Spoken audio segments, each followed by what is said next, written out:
Hi friends, welcome back to my channel. ಇವತ್ತು egg biryani ಮಾಡೋದು ಹೆಂಗೆ ಅಂತ ನೋಡೋಣ ಬನ್ನಿ ಫ್ರೆಂಡ್ಸ್. ನಾನು ಒಲೆ ಮೇಲೆ ಮಾಡ್ತಾಯಿದ್ದೀನಿ. ಮೊದಲು ಒಂದು ಪಾತ್ರೆಯಲ್ಲಿ ನೀರಟ್ಟಿ ಅದು ಸ್ವಲ್ಪ ಬಿಸಿ ಆದಮೇಲೆ ಸ್ವಲ್ಪ ಉಪ್ಪು ಹಾಕಿ ಮೊಟ್ಟೆ ಇಡ್ತಾಯಿದ್ದೀನಿ. ಮೊಟ್ಟೆ ಇಟ್ಟು ಅದು ಚೆನ್ನಾಗಿ ಬೇಗ ಬಿಟ್ಬಿಟ್ಟು ಇಲ್ಲಿ ಮಸಾಲೆ ರೆಡಿ ಮಾಡ್ಕೊಳ್ತಾಯಿದ್ದೀನಿ ಫ್ರೆಂಡ್ಸ್. 2 ಈರುಳ್ಳಿ, 2 ಟೊಮೆಟೊ ಕೊಯ್ಕೊಂಡು ಇಲ್ಲಿ ಮಸಾಲೆಗೆ ಪುದೀನ, ಶುಂಠಿ, ಬೆಳ್ಳುಳ್ಳಿ, ಕೊಬ್ಬರಿ ಸ್ವಲ್ಪ ಹಾಕ್ಕೊಂಡು ನುಣ್ಣಗೆ ರುಬ್ಕೋಬೇಕು ಫ್ರೆಂಡ್ಸ್. ಇದನ್ನು ರುಬ್ಕೊಂಡು ನಾನು ಈ ಗ್ಲಾಸಲ್ಲಿ 3 ಗ್ಲಾಸ್ ಅಕ್ಕಿ ತೊಗೊಳ್ತಾ ಇದ್ದೀನಿ. ಈ ಅಕ್ಕಿನ ನೀಟಾಗಿ ತೊಳೆದು ನೆನೆಸಿ ಒಂದು 10 ನಿಮಿಷ ನೆನೆಸಿ ಮಡಗಿ ಫ್ರೆಂಡ್ಸ್. ಅಷ್ಟರೊಳಗಡೆ ಮೊಟ್ಟೆನೂ ಬೆಂದಿತ್ತು ನೋಡಿ. ಈಗ ಸೀಳ್ದಂಗಿದ್ರೆ ಅದು ಬೆಂದಿದೆ ಅಂತ ಅರ್ಥ. ಅದನ್ನು ಬಿಸಿ ನೀರನ್ನೆಲ್ಲ ಬಗ್ಗಿಸ್ಬಿಟ್ಟು ತಣ್ಣೀರು ಹಟ್ಟಿ ಅದನ್ನ ಸುಳಿದು ನೋಡಿ ಈ ರೀತಿ ಕೊಯ್ಕೊಳ್ಳಿ, ಇಲ್ಲಾಂದರೆ ಉಪ್ಪು ಖಾರ ಹಿಡಿಯಲ್ಲ ಅದಕ್ಕೆ. ನಾನು ಒಲೆ ಮೇಲೆ ಹೇಗೆ ಮಾಡ್ತೀನಿ ಹಾಗೆ ಕುಕ್ಕರಲ್ಲಿ ಸಹ ಮಾಡ್ಬೋದು. ಕುಕ್ಕರಲ್ಲಿ ಮಾಡಿದ್ರೆ 2 ವಿಸಿಲ್ ಬಂದರೆ ಬಿರಿಯಾನಿ ರೆಡಿ ಆಗುತ್ತೆ ಫ್ರೆಂಡ್ಸ್. Let's start. ಈಗ ಒಲೆ ಮೇಲೆ ನಾನು 3 ಟೇಬಲ್ ಸ್ಪೂನ್ ಎಣ್ಣೆ ಹಾಕ್ಕೊಳ್ತಾ ಇದ್ದೀನಿ.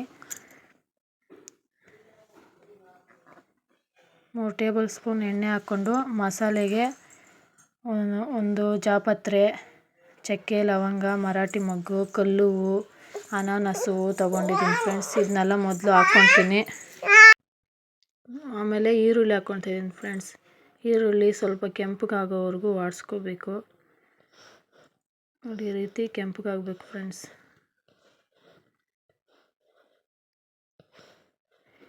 ಆಮೇಲೆ ಟೊಮೆಟೊ ಹಾಕ್ಕೊಳ್ತಾಯಿದ್ದೀನಿ. ಟೊಮೆಟೊ 1 ನಿಮಿಷ ಬಾಡಿಸ್ಕೊಂಡು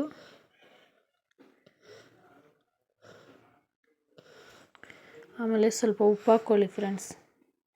ಟೊಮೆಟೊಗೆ ಉಪ್ಪು ಹಾಕೋದ್ರಿಂದ ಬೇಗ ಬೇಯುತ್ತೆ. ರುಚಿಗೆ ತಕ್ಕಷ್ಟು ಉಪ್ಪು ಇವಾಗಲೇ ಹಾಕ್ಕೊಬಿಡಿ ನಿಮ್ಮ ಟೇಸ್ಟ್ ವೈಸು. ಟೊಮೆಟೊ ಚೆನ್ನಾಗಿ ಬಾಡಿಸ್ಕೋಬೇಕು. ಸ್ವಲ್ಪ ಮೆತ್ತಗಾದ್ಮೇಲೆ ನಾವು ಮಸಾಲೆ ರುಬ್ಕೊಂಡಿರ್ತೀವಲ್ಲ ಅದನ್ನ ಹಾಕ್ಕೊಳ್ಳಿ. ಮಸಾಲೆನ ಹಾಕ್ಕೊಂಡು ಮಸಾಲೆ ಹಸಿ ವಾಸನೆ ಹೋಗೋವರೆಗೂ ಚೆನ್ನಾಗಿ ಬಾಡಿಸ್ಕೋಬೇಕು.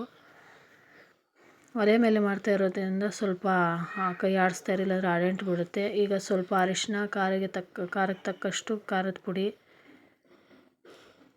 2 ಸ್ಪೂನು ಧನಿಯಾ ಪುಡಿ ಹಾಕ್ಕೊಳ್ತಾ ಇದ್ದೀನಿ. ಸ್ವಲ್ಪ ಗರಂ ಮಸಾಲ, ಹಸಿಮೆಣ್ಸಿಕಾಯಿ ಹಾಕೋರು ಹಾಕ್ಬೋದು ಫ್ರೆಂಡ್ಸ್. ನಾನಿಲ್ಲಿ ಹಸಿಮೆಣ್ಸಿಕಾಯಿ ಯೂಸ್ ಮಾಡ್ತಾಯಿಲ್ಲ, ಖಾರದ ಪುಡಿನೇ ಯೂಸ್ ಮಾಡ್ತಾಯಿದ್ದೀನಿ. ಈ ರೀತಿ ಚೆನ್ನಾಗಿ ಬಾಡಿಸ್ಕೋಬೇಕು.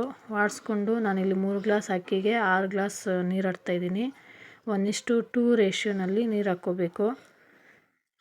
ನೀರು ಹಾಕ್ಕೊಂಡು ಮುಚ್ಚಳ ಮುಚ್ಚಿ ಚೆನ್ನಾಗಿ ಕಾಯೋಕ್ಕೆ ಬಿಡಬೇಕು. ನೀರು ಕುದೀತಾ ಇದ್ದಾಗ ಉಪ್ಪು ಖಾರ ಸರಿಯೋಗಿದೆಯೋ ನೋಡಿಕೊಂಡು, ಸಾಲದೇ ಇದ್ದರೆ ಈ ಸ್ಟೇಜಲ್ಲಿ ಹಾಕ್ಕೋಬೋದು. ನೀರು ಕುದೀತಾ ಇದ್ದಾಗ ಈಗ ಅಕ್ಕಿ ಹಾಕ್ಕೋಬೇಕು. ಅಕ್ಕಿ ಹಾಕ್ಕೊಂಡು ಒಂದೊಂದೇ ಮೊಟ್ಟೆನ ನಿಧಾನವಾಗಿ ಆಮೇಲೆ ಅದರಲ್ಲಿ ಹಾಕಿ ಮೊಟ್ಟೆನ ಹಾಕಿ ಕೊತ್ತಂಬರಿ ಸೊಪ್ಪು ಸಿಲ್ಲಿ ಬಿಡ್ತಾಯಿದ್ದೀನಿ. ಅಷ್ಟೇ ಫ್ರೆಂಡ್ಸ್, ಬೆಂದರೆ ರೆಡಿ ಆಯಿತು ಎಗ್ ಬಿರಿಯಾನಿ. ಮೊಸರು ಬಜ್ಜಿ ಜೊತೆ ಸೂಪರಾಗಿರುತ್ತೆ ಫ್ರೆಂಡ್ಸ್. ನೀವು ಒಂದ್ಸಲ ಟ್ರೈ ಮಾಡಿ. ನನ್ನ ವಿಡಿಯೋ ಸ್ವಲ್ಪನಾದರೂ ಇಷ್ಟ ಆದರೆ ಲೈಕ್ ಮಾಡಿ, ಶೇರ್ ಮಾಡಿ, ಸಬ್ಸ್ಕ್ರೈಬ್ ಮಾಡಿ ಫ್ರೆಂಡ್ಸ್.